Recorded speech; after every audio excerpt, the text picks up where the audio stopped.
Everyone welcome back to my another vlog. होर सारे किद्दां चंगे? चलो तुसी चंगे तो असी बहुत ही चंगे। आज मैं आपके साथ कुछ ऐसी बातें शेयर करने वाली हूँ जो कि हर उस माँ के लिए बहुत ये सीखने वाली चीज़ है जो जिसके बच्चे घर में बड़े हो रहे होते हैं। और हम लोगों के पास कुछ ऐसी आदतें होती हैं क्योंकि हम हाउस वाइफ होते हैं, तो हम घर से बहुत ज़्यादा मोहब्बत करते हैं। तो कुछ हम ऐसी हरकतें कर बैठते हैं जो हमें नहीं करनी चाहिए और उसके बाद हमें बहुत पछतावा होता है जब वो वक्त बीत जाता है। इसीलिए मैं आपके साथ कुछ ऐसी चीज़ें शेयर करने वाली हूँ, कुछ ऐसी बातें शेयर करने वाली हूँ जिसका कि आप लोगों को काफ़ी फ़ायदा होने वाला है। तो प्लीज़ जिसको भी ये वीडियो पसंद आए तो प्लीज़ एक लाइक करें, और जो लोग भी मेरे चैनल पर नए हैं तो प्लीज़ सब्सक्राइब करें। तो ये वीडियो मैं इसलिए पोस्ट कर रही हूँ क्योंकि कहीं ना कहीं मेरे मन में ये कुछ बातें आ गई हैं कि अगर मैं ऐसा फ़ील कर रही हूँ तो मुझे ये बातें आपके साथ शेयर करनी चाहिए। तो हाँ जी, मैं अब आ जाती हूँ आपके साथ सीधे टॉपिक पर। मैं आप लोगों से ये बातें करने वाली हूँ कि जब हमारे बच्चे बड़े हो रहे होते हैं तो क्या होता है कि हम लोग उनके साथ बहुत सारा टाइम तो बिताते ही हैं, उनकी दिल की बातें पूछते हैं, करते हैं। ये सारी क्लिप काफ़ी पुरानी मैंने समेट के रखी हुई हैं जो मैं आज आपके साथ शेयर कर रही हूँ, क्योंकि मैंने ये वो सारी अनमोल यादें इकट्ठी कर ली थी कि जब मुझे था कि मेरे बच्चे जब घर से बाहर चले जाएंगे और शायद सालों साल नहीं मिल पाएंगे, तो ये मेरे पास उनकी मेमोरीज़ होनी चाहिए। तो ये पूरी गर्मियों की कुछ मैंने क्लिप्स लगाई हुई हैं जो मैं आपके साथ यहाँ ऐड कर रही हूँ। तो देखिए यहाँ पे वो सारी पुरानी क्लिप्स हैं जहाँ मेरे बच्चे बैठे हैं, हस्बैंड बैठे हैं, बेटी भी आई हुई थी। तो मैं बात आपके साथ ये करने वाली हूँ कि हम सभी माँओं की आदत होती है कि जब बच्चे घर पर होते हैं तो देखिए खाने पीने का सामान भी बहुत आता रहता है उनकी पसंद का, इसके बहाने हम भी कुछ खा लेते हैं और काम बहुत बढ़ जाता है, घर मैसी मैसी सा हो जाता है। कोई भी आपको कहीं भी चीज़ अपने ठिकाने पे नहीं मिलती है तो हम लोग बच्चों को क्या करते हैं कि बोलते हैं कि तुम्हारे कारण हमें काम करना पड़ रहा है, या घर मैसी हो गया है और तुम लोग कुछ समेटते नहीं हो, हमें थकान हो जाती है। हम ये सब बातें बोलते रहते हैं,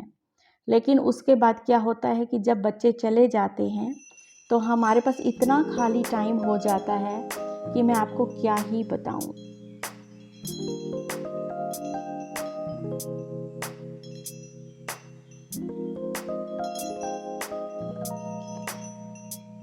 इसलिए हर माँ को चाहिए कि हम लोग घर तो अपना समेटते ही हैं और खूबसूरत रखना चाहते हैं, लेकिन हमें उतना भी फोबिया नहीं होना चाहिए कि हम बच्चों को बंधक बना दें कि पोछा चल रहा है लगा है तो तुम चल नहीं सकते, है ना, बिस्तर पे खाना नहीं खाना, इस टाइम पे खाना नहीं खाना।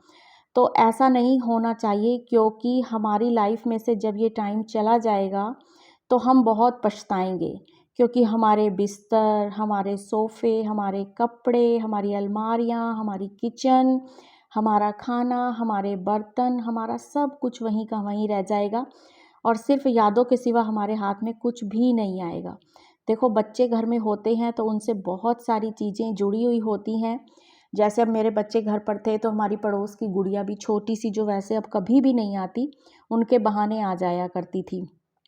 और हमारे बच्चों के फ्रेंड्स भी आ जाया करते थे। इसी बहाने हमें भी वो टाइम जीने का मौका मिलता है। इसीलिए मैं कह रही हूँ कि जिन माँओं को ये बहुत ज़्यादा आदत होती है, क्योंकि नेचर भी होता है, मैं अपने अड़ोस पड़ोस देख रही हूँ कि इतना ज़्यादा स्टिक करा हुआ है कि चप्पल पहन के अंदर नहीं आना, बाहर ही चप्पल रखो, कोई चेयर वगैरह बाहर नहीं ले जानी, अंदर रखो। यानी कि हर सामान को इस तरीके से पैक कर दिया गया है कि बच्चे खेलने वाली चीज़ों से खेल नहीं सकते, अपने दोस्तों को घर ला नहीं सकते, क्योंकि कई माँओं को ये चीज़ होती है कि मेरा घर बस हर टाइम सजा सवरा एक शोरूम टाइप रहना चाहिए। लेकिन हमको ये यहाँ बहुत ज़्यादा समझने की ज़रूरत है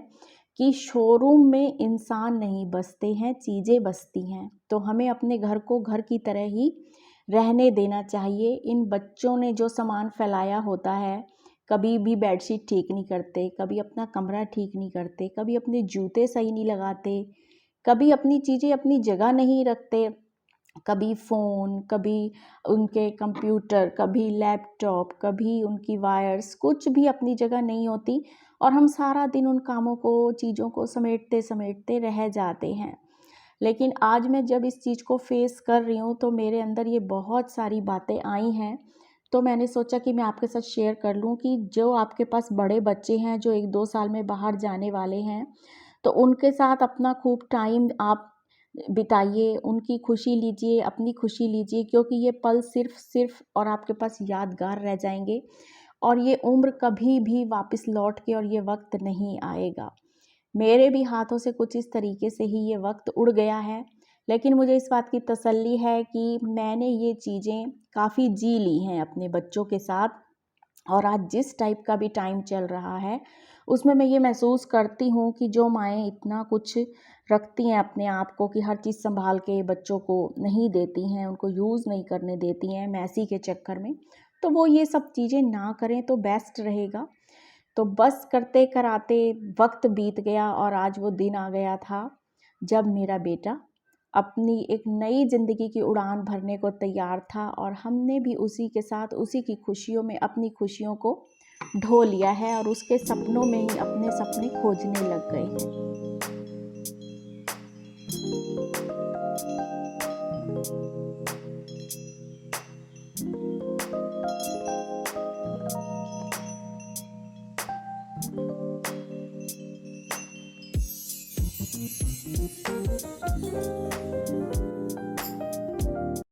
तो जी सभी माएँ मन बना लें कि बच्चों के घर से जाने से कुछ साल पहले ही आप लोग सारी खुशी, सारा वक़्त उनके साथ जिएँ।